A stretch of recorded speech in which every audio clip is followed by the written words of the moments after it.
Hello friends, स्वागत है आपका बीके टू जेड में। और ये जो वीडियो बनने जा रहा है क्लास 9 का, जिनका कल सोशल साइंस का एग्जाम होने वाला है, एक वीडियो हम आपको दे चुके हैं।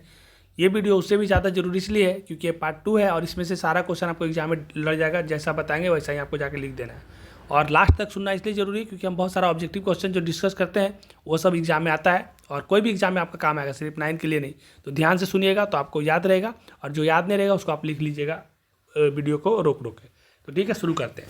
ऐसा क्वेश्चन बन गया कि सरकार बफर स्टॉक क्यों बनाती है, तो आप लिखिएगा सरकार बफर स्टॉक बनाती है ताकि खाद्य सुरक्षा सुनिश्चित हो सके और कीमतें स्थिर हो सके। देखिए, सरकार बफर स्टॉक इसलिए बनाती है कि कोई भी चीज़ का दाम आपको कंट्रोल रहे। और सबसे बड़ा चीज़, जब भी कभी मुसीबत कोई आ जाता है तो अगर सरकार बफर स्टॉक नहीं रखेगा तो लोगों को कहाँ से मिलेगा, खासकर गरीब लोग को। आप कोरोना में देखे होंगे कि बहुत सारे गरीब लोग को काम सब बंद हो गया था, तो खाने का दिक्कत हो रहा था। तो आप देखे होंगे कि सरकार ने सभी के लिए अनाज ज़्यादा कर दिया था और बहुत सारे लोग को ऐसे भी अनाज दे रहे थे जिनका कार्ड उड नहीं था।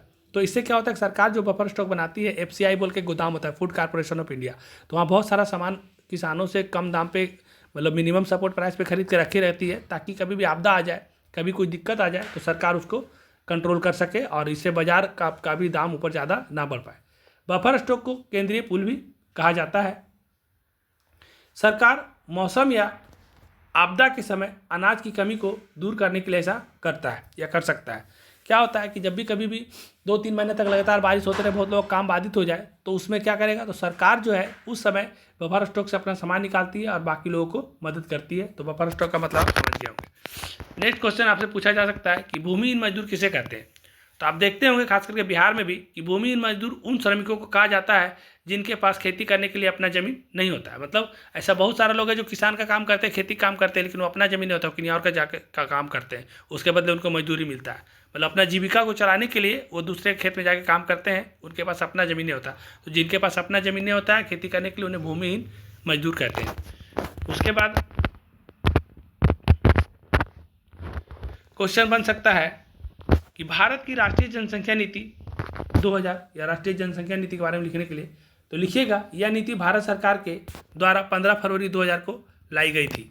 इस नीति के तहत लाए गए नियमों में से कुछ नियम निम्नलिखित है। जैसे शिशु मृत्यु दर को प्रति 1000 30 के नीचे लाना। मतलब 1000 शिशु का जन्म होता है तो उसमें से 30 लोग मर ही जाते हैं, 30 से ज़्यादा लोग भी मर जाते हैं, तो इसको कम करना है। मातृ मृत्यु दर को प्रति लाख 100 के नीचे लाना। 1 लाख अगर माता लोग बनती हैं तो उसमें से 100 से ज़्यादा लोग की मृत्यु हो जाती है, तो उसको भी कम करना है। 2 बच्चों के छोटे परिवार को अपनाने का प्रोत्साहन देना। और जनसंख्या इतना तीव्र गति से बढ़ रही भारत का कि सबको रोजगार, खाने पीने सब चीज़ में दिक्कत हो रहा है, तो कोशिश करना है कि 2 बच्चे से ज़्यादा नहीं हो, ताकि जनसंख्या थोड़ा कंट्रोल हो सके। तो इसके लिए भी लोगों को प्रोत्साहन देना है।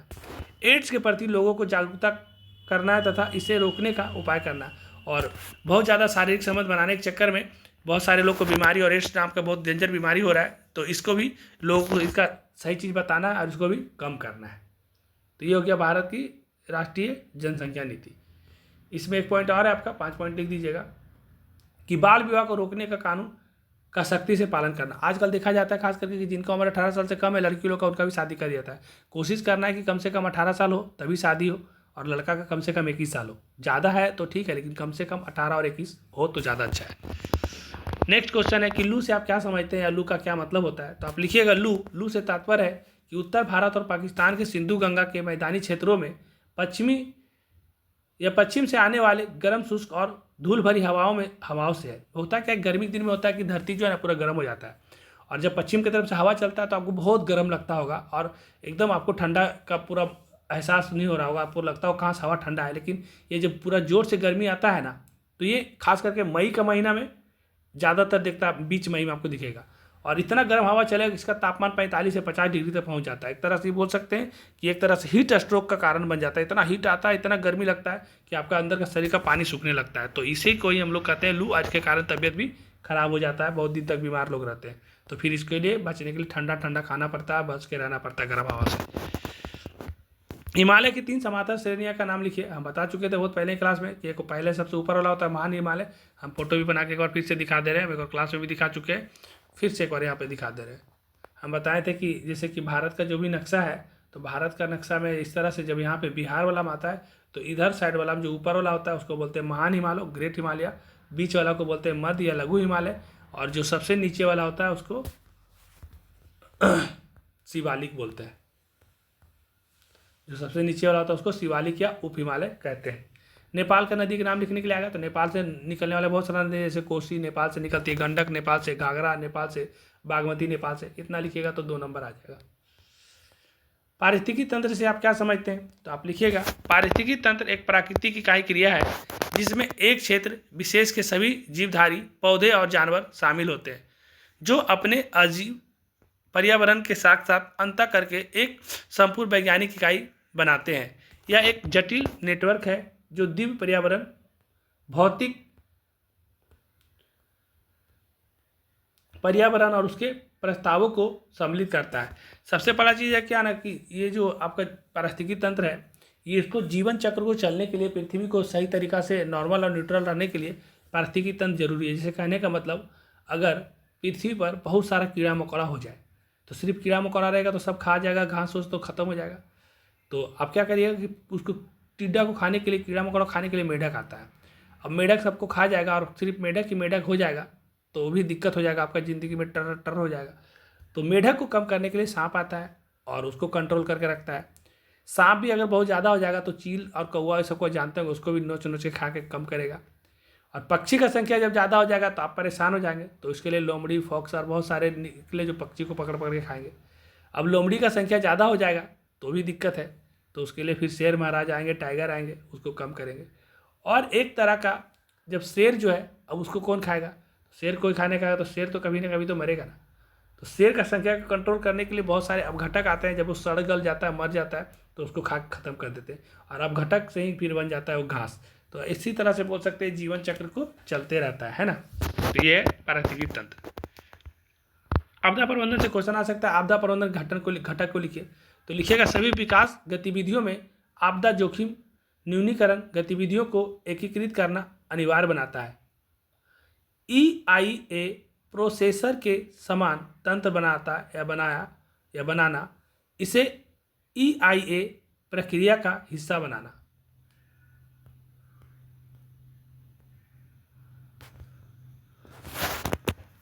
नाभिकीय आपदा से आप क्या समझते हैं, तो लिखिएगा नाभिकीय आपदा से तात्पर्य परमाणु ईंधन चक्र में किसी दुर्घटना से है, जैसे कि परमाणु रिएक्टर में, जिसमें पर्यावरण में बड़ी मात्रा में रेडियोधर्मिता फैलती है। इसको जैसा वैसे आप नोट कर लीजिए। और हमको लग रहा है कि जितना आपको बताए हैं ये आपके लिए काफ़ी इंपॉर्टेंट है। अब आपसे कुछ हम डिस्कस करने जा रहे हैं, खास करके ऑब्जेक्टिव को। तो आप ऐसे ही आवाज़ को सुनते रहिए और रिकॉल करते रहिए, जैसा बोलेंगे वैसा क्वेश्चन आपके पास आएगा।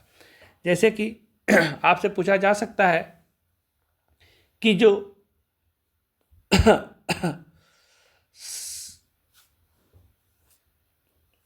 कोसी नदी को नेपाल में किस नाम से जाना जाता है, तो कोसी नदी को आप बोलिएगा कि उस नेपाल में नारायणी के नाम से जाना जाता है। फिर हम आपको बताए थे कि कहाँ कहाँ परमाणु ऊर्जा केंद्र है, तो आप याद रखिएगा कैगा कर्नाटक में परमाणु ऊर्जा केंद्र है और तमिलनाडु का सेलम में है। उसके बाद सिंधु नदी किधर बहता है, तो हम बताए थे पूरब से पश्चिम की ओर बहता है। उसके बाद सैडल चोटी की ऊंचाई बताए थे कितना मीटर है, तो 732 मीटर है। बांग्लादेश में ब्रह्मपुत्र नदी को क्या कहा जाता है, तो जमुना कहा जाता है। उसके बाद हमें भी बताए थे कि भारत का सबसे ऊंचा चोटी कौन है और भारत में कौन सा चोटी नहीं है, तो ऐसा क्वेश्चन भी बनेगा। फिर आपसे पूछा जा सकता है कि सबसे लंबा तटरेखा वाला राज्य कौन सा है, तो गुजरात है। उसके बाद किसी भी देश के प्रमुख आर्थिक समस्या क्या है, तो गरीबी और बेरोजगारी किसी भी देश का प्रमुख आर्थिक समस्या है। उसके बाद आपसे पूछा जा सकता है कि उत्पादन का जो निष्क्रिय साधन है वो क्या है, तो उत्पादन का जो निष्क्रिय साधन होता है ना, तो वो होता है भूमि। उसके बाद किस अनुच्छेद में मतदान देने का अधिकार है, तो अनुच्छेद 326 में। उसके बाद भारतीय जो संसद है वो कितने सदन से मिलकर बना हुआ है, तो उसमें तीन होता है ना, लोकसभा, राज्यसभा और राष्ट्रपति। उसके बाद आपसे पूछा जा सकता है कि दोनों जो सदन होता है उसका संयुक्त बैठक का अध्यक्षता कौन करता है, तो लोकसभा का अध्यक्ष। उसके बाद राज्य में कानून कौन बनाता है, तो राज्य में जो कानून बनाता है उसे कहते हैं लेजिस्लेचर, यानी कि विधानमंडल। ये लिख लीजिएगा, याद नहीं रहेगा। तो राज्य में जो कानून बनाता है वो बनाता है विधानमंडल, लेजिस्लेचर।